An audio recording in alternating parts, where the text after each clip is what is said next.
आइन के बाहर हम कोई बात नहीं करते हैं। हमने जो बात की थी हिंदुस्तान के आइन के अंदर की। जब हमने कहा हुर्रियत से बातचीत करो, हमारे पास मिसाल थी, वाजपेयी जी के टाइम में एल.के. आडवाणी साहब ने बात की। जब हमने कहा पाकिस्तान से बात करो, हमारे साथ मिसाल थी जब वाजपेयी जी पहले लाहौर बस लेके चले गए, दोबारा लाहौर बातचीत के लिए गए, जिसके बाद हमारे बॉर्डर्स पे सीज फायर हुआ। जब हमने कहा रास्ते खोलो, तो हमारे पास मिसाल थी, वाजपेयी जी ने इनिशिएट किया था मुजफ्फराबाद रोड को, उनके वक्त में इसका स्पीड वर्क हुआ था। जब हमने बात की कि हमारा सरमाया जो है, हमारा जो पानी है जिस पे बिजली बनती है, पूरा मुल्क रोशन होता है, हमारे पावर प्रोजेक्ट वापस दे दो। ये तमाम बातें बीजेपी ने एग्री की, इसलिए कि हमने उनको कहा उसी शर्त पे हम आपके साथ सरकार बनाएंगे। और बदकिस्मती ये है, मुफ्ती साहब ज्यादा देर तुमरूद ने ज्यादा वक्त किया, मैं आउन मौके दोन वरियन अल्लाह ताला रचन हालात रुज वारिया खराब। मगर उसके बावजूद 12,000 नौजवानों के मैंने FIR वापस लिए, बीजेपी के साथ हमारी अलायंस थी। हमने हिंदुस्तान से, पूरे मुल्क से पार्लियामेंटेरियंस की बहुत ही बड़ी टीम जो ऑल पार्टी डेलीगेशन था, उसको हुर्रियत के घरों तक पहुंचा दिया कि भाई आप बताओ क्या कहना है आपको।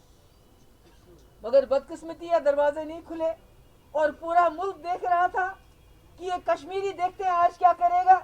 मगर तिमो खुल दरवाज के मुल्कस मज गई मैसेज है, यम कशीर हसा छे, यमन नसो छुन लिहाज ओचन हुन लिहाज छुन किया। उसके बाद जो उस वक्त के होम मिनिस्टर थे, 6 दफा उन्होंने बोला मेरे दरवाजे खुले, मैं बातचीत के लिए तैयार हूं, मगर यहां से कोई रिस्पॉन्स नहीं मिला।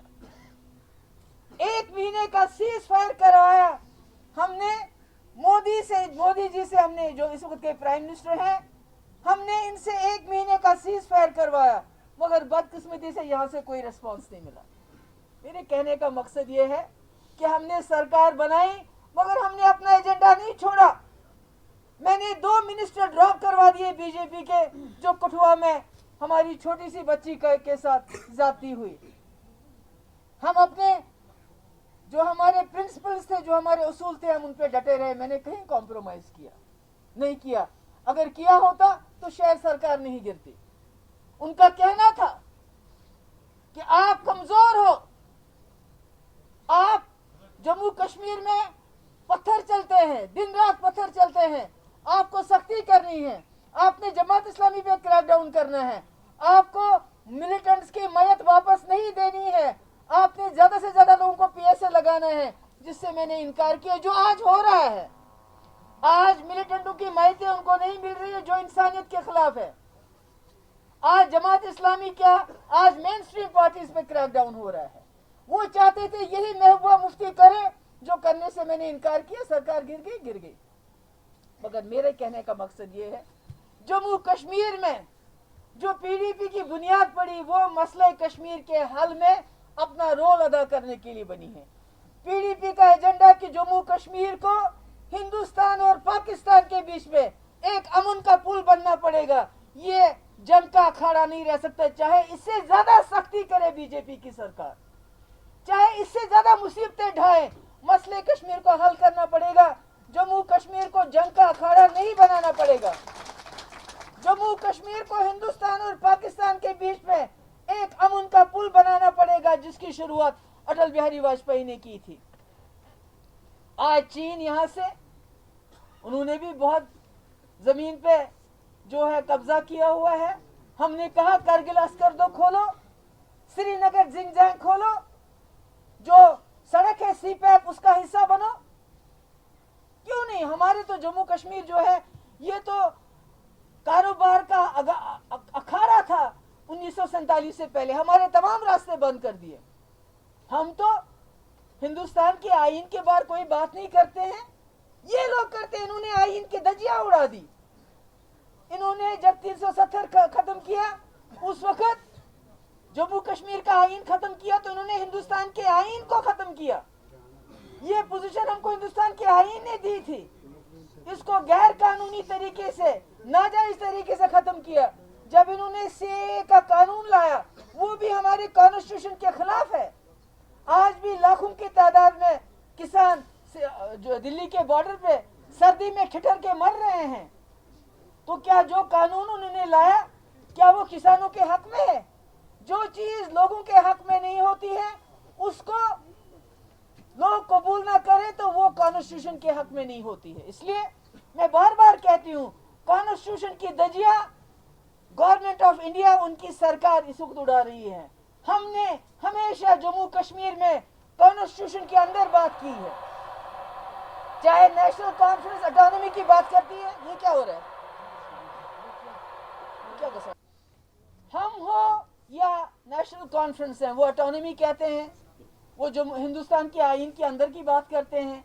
हम सेल्फ रूल कहते हैं, हम कहते हैं रास्ते खोलो, हम कहते हैं बातचीत करो, रिकंसिलिएशन करो, डायलॉग करो। आप बंदूक के बलबूते पे जम्मू कश्मीर में कब तक अमन कायम कर सकते हैं? लोगों को डरा के रखा है, अभी मुंह खोला नहीं होता है, पुलिस का आदमी आके पकड़ के ले जाता है थाने में। वो तो वहां बोलता है कि भाई कहाँ जाना है, राजस्थान जाना है या यूपी जाना है या लखनऊ की जेल में जाना है। ये कब तक चलेगा? ये गुंडागर्दी कब तक चलेगी? पकड़ धकड़, अभी इतने सारे लोग पकड़े हैं, चाहे नेशनल कॉन्फ्रेंस है चाहे हमारी जमात से, अभी तक उनको ऑर्डर नहीं दिया कि हमने आपको किस कानून के तहत बंद किया है। ये कैसे जमहूरियत है? ये तो बहुत बड़ा डोल बजा रहे हैं कि जम्मू कश्मीर में जी बड़ी जमहूरियत की कामयाबी हुई। जमहूरियत खाली वोट डालना नहीं होता है। उन लोगों के हकूक का क्या जो वोट डालते हैं? उन लोगों के हकूक का क्या जो वोट डाल के कामयाब होते हैं? क्या उनको पकड़ के पुलिस के जरिए आप होटलों में बुला के बंद कर रहे हैं? एक को कहते हैं तू किसी जमाने में मिलिटेंट था इसलिए इस खोलाई केस, दूसरे को कहते हैं तुम्हारे भाई को बंद कर देंगे, जाके तुम्हारी बीवी डीडीसी की मेंबर है उसको पकड़ के लाओ। यही है जमहूरियत? क्या इस मुल्क की जमहूरियत यही है? ये कब तक चलेगा? इसलिए मैं लड़ाई छने हिंदुस्तान के लुकन सिद्ध किया। हमारा झगड़ा हिंदुस्तान इस मुल्क के लोगों के साथ नहीं है। हमारा झगड़ा उस जमात उस सरकार के साथ है जिसने जम्मू कश्मीर में 5 अगस्त 2019 को जम्मू कश्मीर की इज्जत को तहस नहस कर दिया। जब तक हम वो इज्जत बहाल नहीं करेंगे, जब तक हम मसले कश्मीर में हल करने में अपना रोल अदा नहीं करेंगे, पीडीपी का वर्कर, पीडीपी के लीडर, पीडीपी की जमात कहीं जाने वाली नहीं है। सुनो महबूबा जी, कदम बढ़ाओ, हम तुम्हारे साथ है। हाजी महबूबा मुफ्ती साहिबा जिंदाबाद। शुक्रिया शुक्रिया। इसलिए यम साथ ऐसे पानवे को ऐसे राला इकोटे पीएचडी बना, उसके बाद इलेक्शन का फैसला हुआ, वहां किसको ज्यादा सीटें मिली किसको कम मिली, मुझे उसके साथ कोई मकसद नहीं है। कभी कभी बड़ा मकसद हासिल करने के लिए छोटी छोटी कुर्बानियां देनी पड़ती हैं। ये सच है, हमने 60-61 सीटें टोटल लड़ी और उसमें अल्लाह ताला के फजलो करम से तकरीबन 30 सीटों पे हम कामयाब हो गए तकरीबन, क्योंकि एक का रिजल्ट भी निकला नहीं, 2 का रिजल्ट नहीं निकला है। तो मुझे लगता है हम अच्छे हैं। हमारा वर्कर डट के रहा, उसको किसी लीडर का सपोर्ट नहीं था, इस वक्त मेरा सपोर्ट नहीं था। आप जानते मुझे घर से बाहर निकलने नहीं दिया गया। मुझे ये बताया गया लास्ट चिट्ठी में कि जब इलेक्शन खत्म हो जाएंगे उसके बाद ही आप बड़गाम आ जाओ, तब तक नहीं आना है। तो मुझे घर से निकलने नहीं दिया गया। ये जो पीएचडी है ये हमारी अलायंस है, पीपल्स अलायंस है। मैं बहुत शुक्रगुजार हूँ फारूक साहब की और बाकी जो हमारे हैं, चाहे सजाद लोन साहब है, चाहे तारिक आमी साहब है, हम उनके बहुत शुक्रगुजार हैं कि हम लोग इकट्ठे हो गए। अभी इन्होंने सोचा था कि हम डीडीसी के इलेक्शन कराएंगे, ये लोग हिस्सा नहीं लेंगे तो जो हमारे दिल में आएगा हम करेंगे। मगर जब हमने फैसला किया है कि हम मिलके लड़ेंगे, उसके बाद जब रिजल्ट आए ये इतने फ्रस्ट्रेट हो गए हैं कि इन्होंने पकड़ दकड़ न सिर्फ हमारे लोगों की बल्कि डीडीसी मेंबर्स की भी उनको ब्लैकमेल किया जाता है, उनको कैरेट एंड स्टिक कि आपको पता है वहीद साहब जिन्होंने इलेक्शन जीता, आप सब लोग उनको जानते हैं, उनको पकड़ के ले गए। 1 महीना एनआईए ने अपनी कस्टडी में रखा, आज वो जेल में है। अदालत ने फैसला दिया कि ऑनलाइन इनका ओथ होना चाहिए, लेने नहीं दिया ओथ। वो वही जिसने हजारों की तादाद में लड़कों को मेन स्ट्रीम में लाया। आज उसको कहते हैं ये जी टेररिस्ट के साथ मिला हुआ है, हिजबुल मुजाहिदीन के साथ मिला हुआ है, जिसने होम मिनिस्टर का यहाँ जलसा कराया, तकरीबन 5,000-6,000 नौजवानों को वहाँ जमा किया और होम मिनिस्टर ने उसकी तारीफें की। तो इनका तो कोई पता ही नहीं है कब क्या, यहाँ तो लगता ही नहीं है कि इस मुल्क के अंदर आज सरकार चल रही है। आज लगता है इस मुल्क के अंदर खुदा ना खास्ता कोई माफिया राज कर रहा है। जिसको दिल करता है उठा लेते हैं, जिसको दिल करता है जेल में डाल देते हैं। उमर खालिद 80 साल का एक्टिविस्ट, 16 साल का बच्चा, भाई तुम लव जहाद में इन्वॉल्व हो। तो ये तो पूरे मुल्क का हाल बेहाल है, मगर जम्मू कश्मीर का हाल उससे भी ज्यादा तबाहुन है। अगर महबूबा मुफ्ती यहाँ खड़ी है, वो इसलिए खड़ी है कि उसके वालिद की आखिरी तमन्ना थी। जब साथ सो हस्पतालस में बेडस पे ओस तम साथ उनमें तो दोपन ये गोवा मोदी जी गोवा पाकिस्तान लाहौर। मैंने कहा हाँ डैडी, दोपन बहुत अच्छा किया। अब कोई ना कोई रास्ता निकल आएगा जम्मू कश्मीर को हल करने का। हम सफेद झंडा उठाने वालों में से नहीं हैं, ये मैं बताना चाहती हूँ सबको। जम्मू कश्मीर के लोग कभी सफेद झंडा नहीं उठाएंगे। हाँ, बेशक उनको सफेद पोश बना दो। हमारे फ्रूट की जो ट्रक्स हैं वो रास्ते में रोक लेते हो, हमारे कारोबारियों पे छापा डालते हो, हमारे नौजवानों को यहाँ रोजगार नहीं अब बाहर से भी लाने लगे हो, हमारे मुलाजमों की उम्र आपने घटा के उनको 55 साल कर दिया मेरे ख्याल में।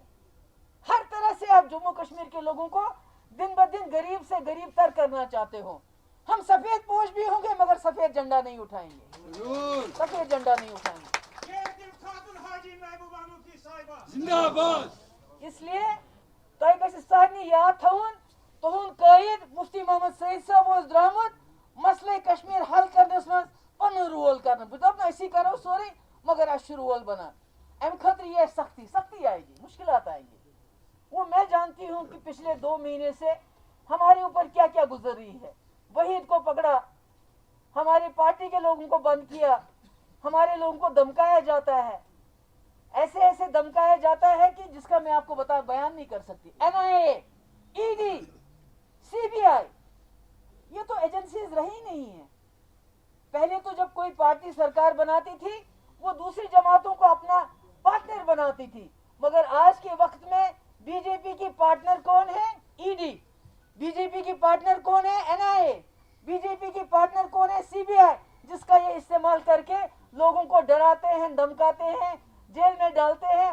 और आपको पता है यहाँ एक आदमी है, उसकी गाड़ी में 3 बंदूकें मिली, गन्स मिली, AK-47। कोई पार्टी उसने ज्वाइन की, इनकी प्रॉक्सी, केस विड्रॉ हो गया। और हमारा वही जो न जानता है न कोई ताल्लुक है, उसको जेल में अभी बंद रखा हुआ है। अगर जो भी जिसके खिलाफ भी मामूली सा जुर्म हो उसको जेल में डालते हैं, मगर जो इनकी प्रॉक्सीज को ज्वाइन करने के लिए तैयार होता है उसके लिए 7 गुना भी माफ है, 7 कत्ल भी माफ है। इसलिए मैं आज दोबारा से, आज हमारे पास खुर्शीद आलम साहब यहाँ नहीं है, उनकी तमन्नोस घर के तबीयत वारिया खराब, तमिस पे गसुन न ब्रोट ब्रोट। बस बड़ शुक्र गुजार श्रीनगर टीम